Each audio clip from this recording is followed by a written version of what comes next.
नमस्कार, मी सौ Kishori Sudhakar Phuke, ITI girls Akola. मी आज तुम्हाला विनेगर या चॅप्टरवर माहिती देत आहे। विनेगर हे एक आंबट पदार्थ आहे किंवा आंबट द्रव आहे, ज्यामध्ये एक ॲसिड असतं, ॲसिडिक द्रव आहे हे। आणि विनेगर हे केवळ त्याच्या स्वादासाठी किंवा गुणधर्मासाठी किंवा काही रासायनिक गुणधर्मासाठीच ओळखला जात नाही, तर स्वयंपाकघरातसुद्धा आजकाल विनेगरचा भरपूर वापर केला जातो। आणि विनेगरसाठी जे आवश्यक घटक आहे ते आहे इथेनॉल अल्कोहोल। हे आंबविल्यानंतर याच्या माध्यमातून विनेगर तयार केले जाते। आता विनेगर साठी या घटकाचा वापर केला जातो, इथेनॉल अल्कोहोलचा। आणि तसेच वाईन, शॅम्पेन, बियर या घटकांचा सुद्धा वापर विनेगर तयार करण्यासाठी केला जातो। आता विनेगर हे यामध्ये काही जीवनसत्वे असतात, काही खनिजे असतात आणि काही चव देणारे पदार्थसुद्धा असतात। आता विनेगर जे आहे त्याचे प्रकार आहे, विनेगरचे जे प्रकार आहे ते मी तुम्हाला सांगत आहे। एक आहे Apple cedar vinegar. Apple cedar vinegar म्हणजे जे सफरचंदापासून विनेगर बनतं त्याला ॲपल सिडार विनेगर म्हणतात आणि ते गोल्डन ब्राऊन कलरचं असतं। दुसरा प्रकार जो आहे तो बाल्सॅमिक विनेगर। हे द्राक्षापासून बनतं, याचा रंग डार्क ब्राऊन कलरचं असतं हे विनेगर। नंतर केन विनेगर आहे, ते शुगर केनपासून बनतं, म्हणजे ऊसापासून बनतं, त्याच्या रसापासून बनतं आणि हे डार्क येल्लो कलरचं किंवा गोल्डन ब्राऊन कलरचं असतं। कोकोनट विनेगर आहे, हे नारळाच्या पाण्यापासून बनतं आणि हे ढगाळ स्वरूपाचं विनेगर आहे। डेट विनेगर जे आहे ते खजुरापासून बनतं आणि हे त्याला डेट विनेगर म्हणतात। डिस्टिल विनेगर जे आहे ते डिस्टिल अल्कोहोलपासून तयार होतं। फ्रूट विनेगर जे आहे ते वेगवेगळ्या फळांपासून तयार होतं। आणि हनी विनेगर जे आहे ते हनीपासून तयार होतं। आणि मी तुम्हाला एक फ्लोशीट देत आहे की विनेगर तयार करायचे स्टेप्स सांगत आहे, ते फ्लोशीटमध्ये देत आहे। तर पायनॅपल पासून विनेगर तयार करतात त्याची फ्लोशीट देत आहे। पायनॅपल पासून विनेगर तयार करायसाठी पायनॅपलची पहिले साल काढल्या जाते, त्यानंतर ते प्रेस करून त्याचा ज्यूस काढला जातो। ज्यूस काढल्यानंतर मग त्याला गरम केले जाते। गरम करताना त्याचा कोणत्याही धातूशी संपर्क येणार नाही याची दक्षता घेतली जाते।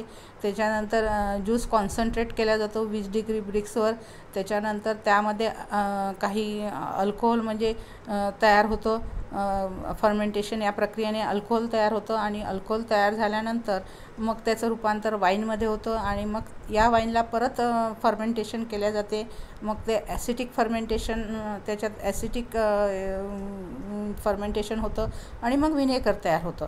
अशा रीतीने मग ते विनेगर तयार केले जाते। तर हे स्टेप्स फार महत्त्वाचे आहे। स्टेप्स तुम्हाला माहिती असणे आवश्यक आहे, कारण स्टेप बाय स्टेप तुम्हाला सगळं प्रक्रिया माहिती असणे आवश्यक आहे। याच्यावर प्रश्नसुद्धा विचारू शकता। स्टेप सगळ्या फ्लोशीटमध्ये दिलेल्या आहे। नंतर जे बाल्सामिक विनेगर जे आहे ते एक सगळ्यात उत्तम प्रकारचं विनेगर आहे आणि ते द्राक्षापासून बनतं आणि त्याचा स्वयंपाकघरात जास्तीत जास्त वापर होतो। आता हे जे बाल्सामिक जे विनेगर आहे त्याच्यासाठी म्हणजे विनेगर तयार करायसाठी द्राक्षाचा वापर केला जातो इथे। आणि हे पिकलेली द्राक्ष दाबले जातात, त्याच्यानंतर त्याच्यात पाणी मिसळलं जातं। मग पाणी मिसळल्यानंतर एक मादक पदार्थाचे मिश्रण तयार करायसाठी मग त्या मिश्रणाला म्हणजे एका बाटलीत भरलं जातं आणि बाटलीत भरल्यानंतर त्याला एका म्हणजे कोरड्या आणि अंधाऱ्या जागी ठेवल्या जातं। बॅरल्स म्हणजे मोठे मोठे ड्रम्स असतात, त्यामध्ये ते ठेवलं जातं आणि त्या म्हणजे उष्णता असते, त्या वातावरणामध्ये जास्त उष्णता असते। मग ती फर्मेंटेशन प्रक्रिया होते तिथे आणि फर्मेंटेशन प्रक्रिया झाल्यानंतर मग त्याच्यात एक अल्कोहोल तयार होतं आणि मग अल्कोहोल तयार झाल्यानंतर मग परत फर्मेंटेशन केलं जातं आणि मग विनेगर तयार केलं जातं। तर यामध्ये 6% ॲसिटिक ॲसिड असतं, या बाल्सामिक विनेगरमध्ये 6% ॲसिटिक ॲसिड असतं आणि अशा रीतीने ते बाल्सामिक विनेगर तयार केलं जातं। त्याच्यानंतर तांदूळ विनेगर म्हणजे राईस विनेगर, जे जपान, चीन, कोरिया, इंडोनेशिया या देशामध्ये फार प्रचलित आहे. तर यामध्ये काय करतात की या तांदूळाचं पाणी आहे त्याला सडवतात, म्हणजे अक्षरशः फर्मंट करतात आणि मग त्याच्यापासून विनेगर तयार करतात. हे एक हलकं आणि गडद रंगाचं एक विनेगर आहे आणि याला एक सुगंध देण्यासाठी पण काही प्रक्रिया केली जाते आणि मग त्याला अशा रीतीने ते राईस विनेगर तयार केलं जातं. पांढरं विनेगर जे आहे त्याला एक खास वास असतो, एक चव असते आणि शुद्ध माल्ट विनेगर आहे. आणि या विनेगरमध्ये ॲसिड आणि पाणी हे असतं आणि अशा रीतीने ते तयार केलेलं विनेगर असतं. आता फळ विनेगर जे आहे ते फ्रूट ज्यूसपासून तयार केलं जातं. चांगलं सुगंधित असतं हे आणि याच्यात कमीत कमी 4% ॲसिटिक ॲसिड असतं आणि 1% अल्कोहोल असतं फ्रूट विनेगरमध्ये. आता फ्रूट विनेगर जे तयार केलं जातं, फळांचा अर्क जो असतो त्यापासून तयार केलं जातं, म्हणजे फळांच्या ज्यूसला फर्मेंट केलं जातं आणि मग त्याच्यापासून ते विनेगर तयार केलं जातं. तर हे जे विनेगर आहे फ्रूट विनेगर वगैरे याची पण मागणी खूप आहे बाजारात आणि हे विनेगर पण म्हणजे खाद्यपदार्थामध्ये किंवा स्वयंपाकघरात याचा वापर होतो. आणि वाईन विनेगर जे आहे ते द्राक्ष विनेगरसुद्धा तुम्ही त्याला म्हणू शकता.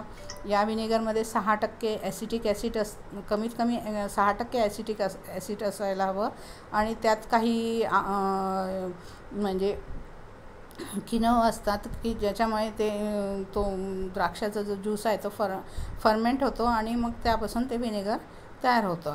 तर हे द्राक्षापासून विनेगर बनवायसाठी आधी वाईन तयार केली जाते. ती 12 वर्षापर्यंत ती वाईन तयार करायसाठी 12 वर्ष लागतात, म्हणजे ती वाईन परिपक्व होण्यासाठी 12 वर्ष लागतात आणि मग त्यापासून मग विनेगर तयार केल्या जाते आणि मग हे विनेगर सॉस किंवा सॅलेडमध्ये याचा उपयोग केला जातो या विनेगरचा. आता हे जे विनेगर्स आहे याच्यासाठी ज्या बाटल्या वापरायच्या असतात त्या म्हणजे जाड असल्या पाहिजे त्या बाटल्या.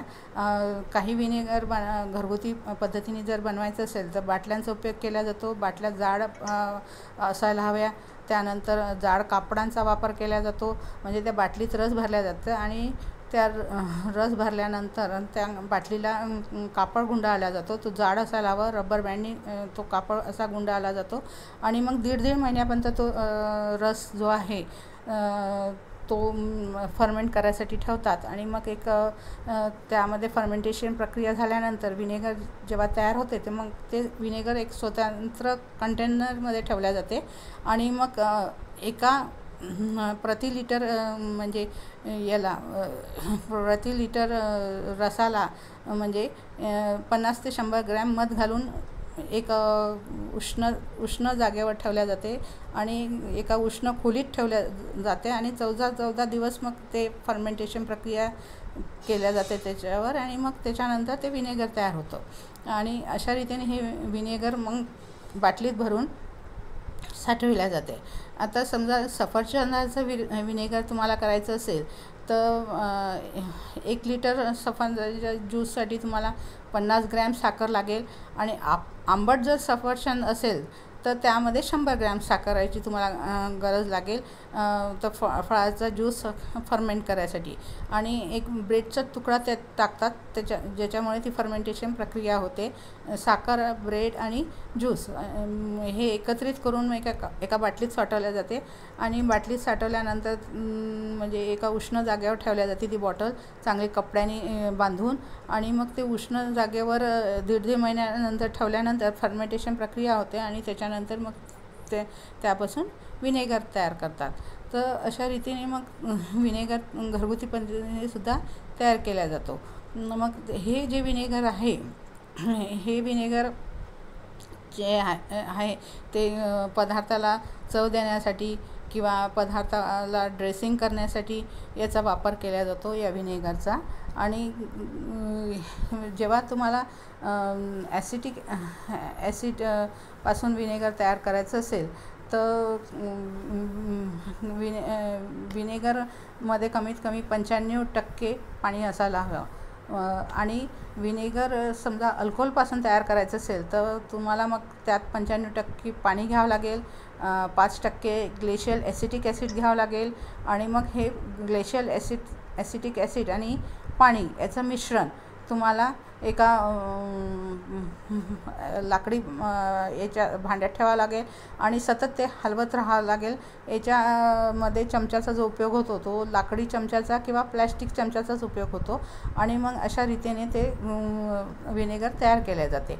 विनेगर हे सहसा जे आहे स्वयंपाकघरात वापरतात ते एक चव देण्यासाठी त्याचा उपयोग केला जातो स्वयंपाकघरामध्ये, किंवा लोणची वगैरे तयार करतात त्यासाठी या विनेगरचा वापर केला जातो.